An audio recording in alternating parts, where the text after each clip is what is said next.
Governor, you were the first. How did you know that that it was time for you to run? And, you and I, we've talked about this perceived glass ceiling, going, what glass ceiling? Hey, it doesn't matter. Just get out there and get the job done. How did you know it was time to do it, though?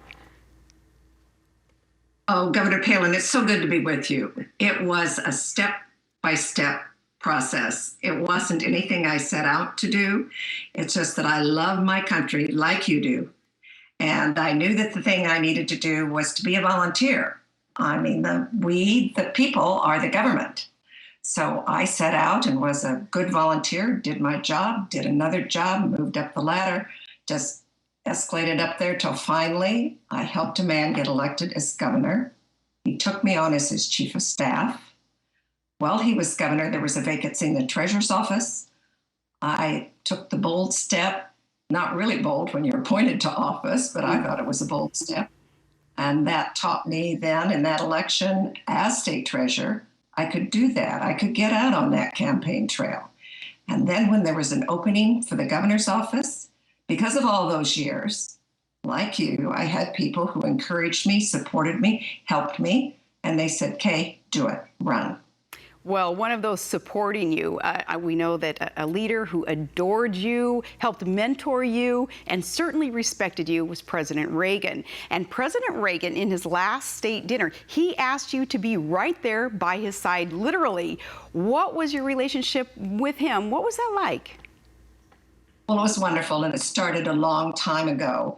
And people who are loyal to one another remember one another. It's kind of like you remember those who brought you to the dance, or whatever it is, that saying. Anyway, I was 76 supporting Ronald Reagan, and I supported him a year before he even went to that convention. He never forgot that. And of course, along the way, there were other opportunities to demonstrate my support. Came to campaign for me and many things.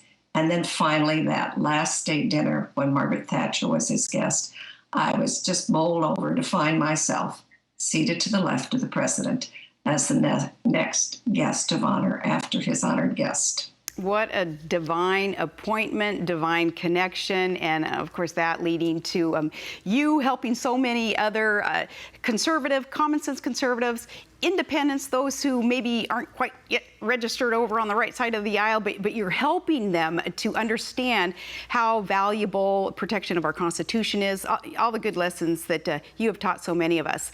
Another special thing that you're doing is being a part of the esteemed Hillsdale College. And interesting, the school's mission there is in gratefulness to God for the blessings resulting from the prevalence of civil and religious liberty and intelligent piety in the land, believing that the diffusion of sound learning is essential to the perpetuity of these.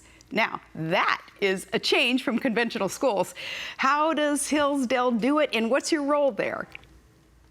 Well, I am a trustee of the college. The college was established in 1844, and from the very beginning, they've had the defense of liberty and the pursuit of truth has been the model for their students. And from the very beginning, they admitted people of color, and it was one of the first private colleges to give a 4-year degree to women.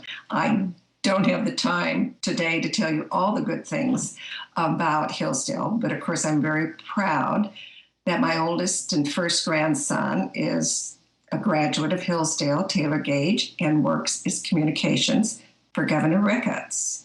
The second son that graduated from Hillsdale is an administrative assistant to a state senator.